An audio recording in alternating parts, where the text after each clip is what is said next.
Nah, ini salah satu pasal yang menguntungkan tenaga honorer yang mana wajib diselesaikan paling lambat Desember 2024.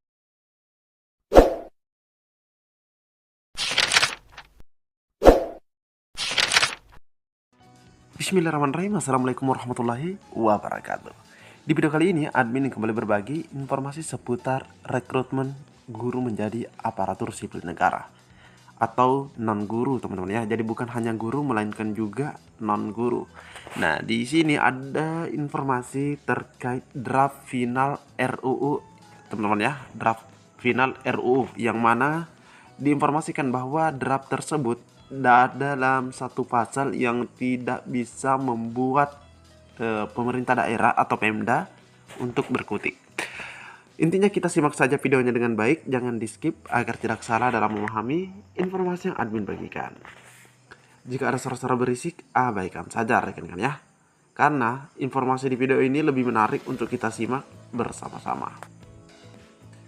Oke, tanpa berlama-lama kita lanjut saja ke info intinya.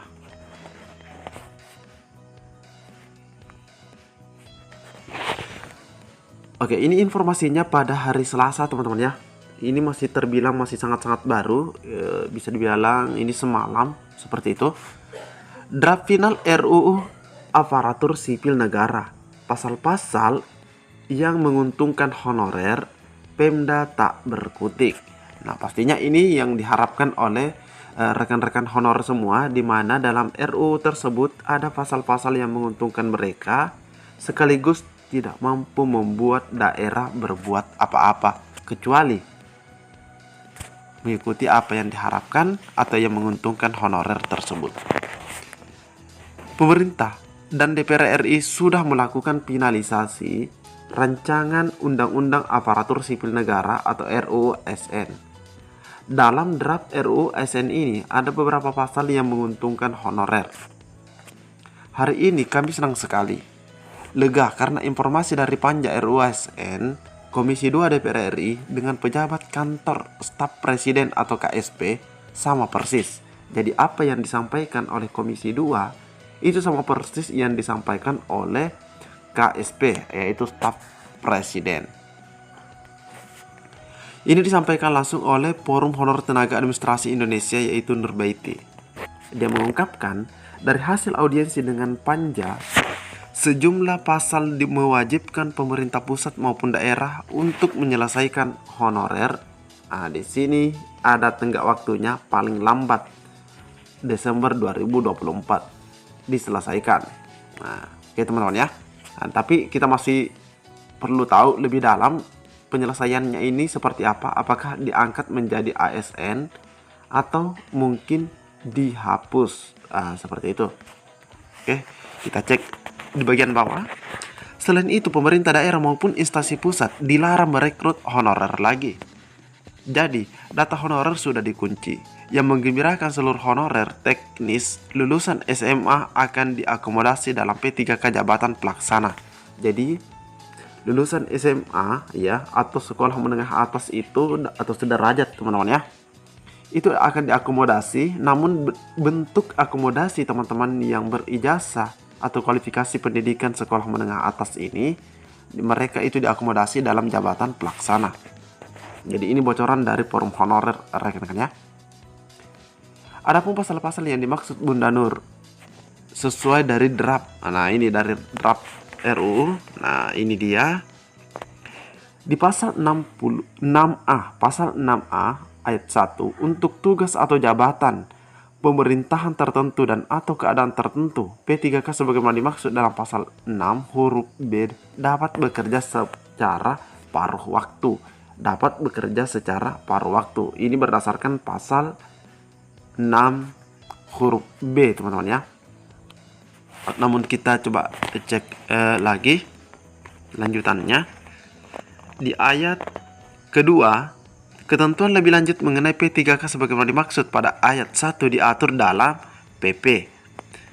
Di pasal 7, pegawai ASN memiliki nomor induk pegawai. Jadi paruh waktu atau full waktu ya, part time atau full time itu tetap memiliki NIP, teman-teman ya, karena mereka statusnya ASN.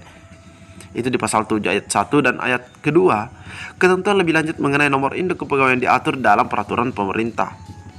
Di pasal 13, jabatan ASN terdiri dari jabatan manajerial dan jabatan non-manajerial, teman-teman ya. Jadi sepertinya di sini banyak sekali pasal-pasal yang didapatkan oleh Ibu Nur ya, bocorannya. Di pasal 14, jadi ini langsung loncat ke pasal 14. Jabatan manajerial sebagaimana dimaksud dalam pasal 13 huruf A terdiri atas JPT Utama, JPT Madya, JPT Pratama, jabatan administrator, dan jabatan pengawas. Jadi itu untuk pasal 14. Sedangkan di pasal 15, jabatan pimpinan tinggi sebagaimana dimaksud dalam pasal 14 huruf A, huruf B, huruf C merupakan jabatan manajerial tingkat tinggi yang bertanggung jawab dan berperan dalam mengelola, memotivasi, dan mendukung pengembangan pegawai ASN, mendayagunakan sumber daya, serta mengambil keputusan menurut tingkat jabatannya untuk mencapai tujuan organisasi. Di ayat kedua, jabatan administrasi sebagaimana dimaksud dalam pasal 14 huruf D merupakan jabatan manajerial tingkat menengah yang bertanggung jawab dan berperan dalam mengelola, memotivasi, dan mendukung pengembangan pegawai ASN, memimpin dan mengkoordinasikan ya di situ, mengkoordinasikan pelaksanaan strategi pencapaian tujuan organisasi serta pelayanan publik dan administrasi. Ayat ketiga, jabatan pengawas sebagaimana dimaksud dalam pasal 14 huruf E merupakan jabatan manajerial tingkat dasar, yang mana pada jabatan tersebut bertanggung jawab dan berperan dalam mengelola, memotivasi, dan mendukung pengembangan pegawai ASN, memimpin dan mengkoordinasikan pelaksanaan strategi pencapaian tujuan organisasi, pelayanan publik, dan administrasi. Di pasal 16, jadi ini untuk pasal 16-nya lagi, setiap jabatan manajerial sebagaimana dimaksud dalam pasal 14 memiliki kompetensi dan persyaratan jabatan. Di pasal ke-17, ketentuan lebih lanjut mengenai jabatan manajerial sebagaimana dimaksud dalam pasal 14, 15, dan 16 diatur dalam peraturan pemerintah. Nah, jadi itu ya. Di pasal 18, jabatan non-manajerial. Jadi ini non-manajerial terdiri atas jabatan fungsional dan jabatan pelaksana. Oke. Jabatan fungsional sebagaimana dimaksud pada ayat 1 huruf A bertanggung jawab memberikan pelayanan dan melaksanakan pekerjaan sesuai dengan keahlian dan atau keterampilan tertentu. Biasanya kalau jabatan fungsional ini tenaga pendidik masuk, teman-teman ya. Ini guru masuk, teman-teman.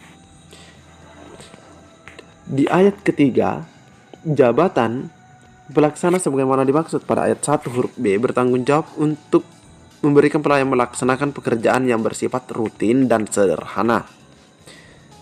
Ayat keempat, setiap jabatan non-manajerial sebagaimana dimaksud pada ayat 1 memiliki kompetensi dan persyaratan jabatan. Ketentuan lebih lanjut mengenai jabatan non-manajerial sebagaimana dimaksud pada ayat 1 diatur dalam peraturan pemerintah. Jadi ini juga nanti ada PP-nya, teman-teman ya, untuk memperkuat tersebut. Oke, ini yang terakhir, pasal terakhir di pasal 131A, pegawai non ASN.